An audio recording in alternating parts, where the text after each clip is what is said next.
বন্ধুরা, একঘেয়ে রুটি খেতে ভালো না লাগলে আপনারা কিন্তু মাঝে মাঝে এই রেসিপিটি অবশ্যই বানিয়ে নিতে পারেন। এই রেসিপিটি বানিয়ে নেওয়া একদমই সহজ। এক বাটি আটা আর এক বাটি ডাল হলেই তৈরি করে নেওয়া যায় দুর্দান্ত ইউনিক এই রেসিপিটি। নমস্কার বন্ধুরা, আশা করছি হয়তো সকলেই ভালো আছেন। টিয়ার হোম কিচেন থেকে আজকে নিয়ে এলাম এক বাটি ডাল এক বাটি আটা দিয়ে দুর্দান্ত ইউনিক একটা রেসিপি। সঙ্গে থাকুন, দেখতে থাকুন, আশা করছি আপনাদেরও ভালো লাগবে। দেখুন, ভিডিওটি শুরু করার আগে আপনাদের কাছে হাত জোর করে একটাই রিকোয়েস্ট, ভিডিওটি দেখার পরে অবশ্যই আপনারা একটা লাইক দিয়ে দেবেন।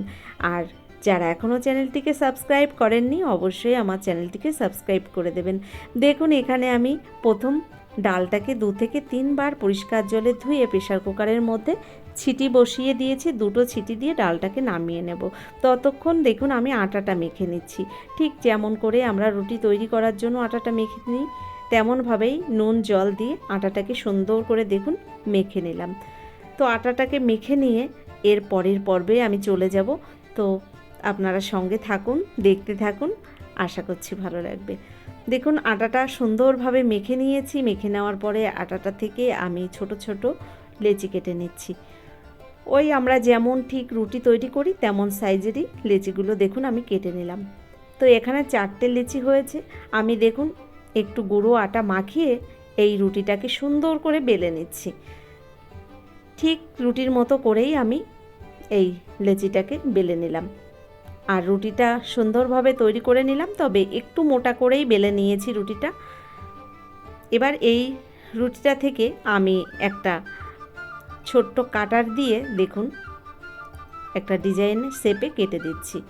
তো এই কাটারটা দিয়ে দেখুন গোল গোল শেপে আমি কেটে দিচ্ছি। আপনারা কিন্তু ছোট কোনো বোতলের মুখ বা ঢাকনি দিয়ে এই জিনিসটা করে নিতে পারেন। তো দেখুন ছোট্ট সাইজের আমি এই লেচিগুলো কেটে নিলাম। একই সাইজের সব লেচিগুলো আমি দেখুন এখান থেকে কেটে নিয়েছি। তো বন্ধুরা দেখুন, আমি এই ছোট ছোট লেচিগুলো কেটে নেওয়ার পরে আমি এবার ডিজাইনটা তৈরি করে নেব। একদমই সহজ। দেখুন আমি এখান থেকে আপনাদের তৈরি করে দেখাচ্ছি। এটা দেখে নেওয়ার কাজ, দেখে নিলে আপনারা যে কোনো সময় বানিয়ে নিতে পারেন। একদম সহজ একটা রেসিপি। দেখুন, একটা লেচি হাতে নিয়ে একটু হাত দিয়ে চাপ দিয়ে আমি একটা ডিজাইন তৈরি করে নিচ্ছি।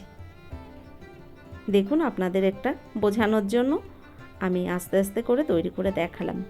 সেম একইভাবে আমি বাকি এই ডিজাইনটা তৈরি করে নিচ্ছি। তো দেখুন এক এক করে আমি সবগুলো এখানে তৈরি করে নিয়েছি। আর এই রেসিপিটির একটা নাম আছে, এটা অনেকে ডাল পিঠা বলে, আবার অনেকে বউ ডাল বলে। যার যেটা ভালো লাগে সে সেটাই বলে। তবে আমি দেখুন এগুলো এক এক করে সব তৈরি করে নিয়েছি। এবার আমি রান্নাটা শুরু করব।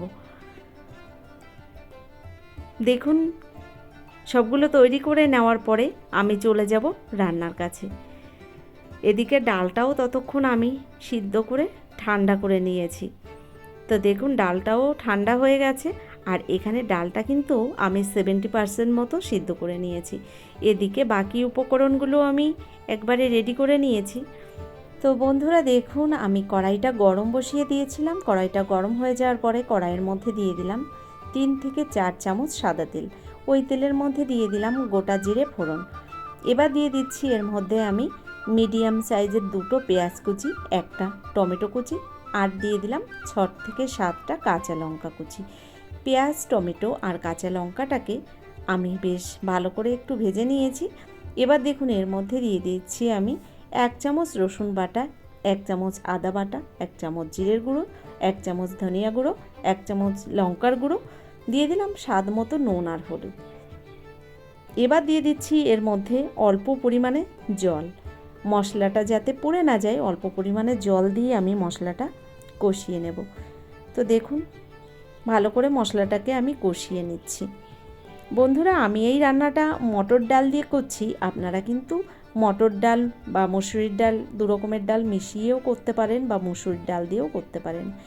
কিছুক্ষণ মশলাটাকে কষিয়ে নেওয়ার পরে এর মধ্যে দিয়ে দিলাম স্বাদ মতো একটু চিনি।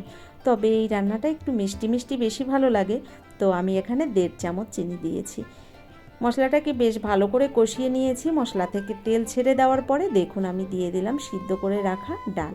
ডালটা আমি 70% মতো সিদ্ধ করে নিয়েছিলাম। সিদ্ধ করে ডালটা দিয়ে দিলাম মশলার মধ্যে। ভালো করে এবার আমি কিছুক্ষণ কষিয়ে নেব এই মশলার সঙ্গে ডালটা। মশলার মধ্যে ডালটা দেওয়ার পরে আমি কিছুক্ষণ বেশ ভালো করে ডালটাকে কষিয়ে নিয়েছি। ডালটা সুন্দর কষানো হয়ে গেছে। এবার আমি এই ডালের মধ্যে দিয়ে দেব পরিমাণ মতো গরম জল। তো দেখুন জলটা আমি গরম করে নিয়েছি আর গরম জলটা দিয়ে দিলাম ডালের মধ্যে। এবার দেখুন আমি ভালো করে এই জলের সঙ্গে ডালটাকে একটা চামচ দিয়ে ভালো করে মিশিয়ে দিচ্ছি।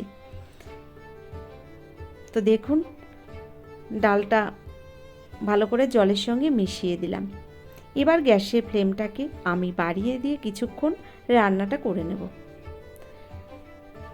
তো বন্ধুরা দেখুন আমি গ্যাসের ফ্লেমটাকে বাড়িয়ে দিয়ে ডালটা কিছুক্ষণ রান্না করে নিয়েছি। গ্যাসের ফ্লেমটাকে বাড়িয়ে দিয়ে কিছুক্ষণ রান্না করে নেওয়ার পরে দেখুন ডালটা আস্তে আস্তে ফুটতে শুরু করেছে। এবার আমি যে পিঠাগুলো তৈরি করে রেখেছিলাম এক এক করে দেখুন এই ডালের মধ্যে দিয়ে দিলাম। পিঠাগুলো ডালের মধ্যে দেওয়ার পরে খুন্তি দিয়ে নেড়ে চেড়ে আমি ডালের সঙ্গে বেশ ভালো করে মিশিয়ে দিলাম। গ্যাসের ফ্লেমটাকে বাড়িয়ে দিয়ে আমি ঢাকনা বন্ধ করে 3 মিনিটের জন্য ঢেকে দেব। তো দেখুন ঢাকনা বন্ধ করে আমি 3 মিনিটের জন্য ঢেকে দিয়েছিলাম। 3 মিনিট বাদে চলে এলাম, ঢাকনাটা খুলে আপনাদের দেখাচ্ছি। দেখুন ডালের ওপরে পিঠাগুলো সুন্দর ভেসে উঠেছে আর এটা কত ভালো লাগছে দেখতে দেখুন। তবে হাই ফ্লেমে রেখে আমি আবার ঢাকনাটা 2 মিনিটের জন্য বন্ধ করে দেব। তো 2 মিনিট আবার ঢাকনা বন্ধ করে রান্না করে নিয়েছি। রান্নাটা প্রায় হয়ে গেছে। এবার আমি গ্যাসের ফ্লেমটাকে মিডিয়ামে রেখে আরও কিছুক্ষণ রান্না করে নেব। তো দেখুন ডালটা আস্তে আস্তে অনেকটাই ঘন হয়ে এসছে আর রান্নাটাও প্রায় হয়ে এসছে। তবে নামিয়ে নেওয়ার আগে আমি এর মধ্যে এবার দিয়ে দেব 1 চামচ গরম মশলার গুঁড়ি। তো দেখুন হাতা দিয়ে ভালো করে আমি একটু নেড়ে চেড়ে ডালের সঙ্গে পিঠাগুলোকে রান্না করে নিচ্ছি। দেখুন দিয়ে দিলাম 1 চামচ গরম মশলা গুঁড়ি।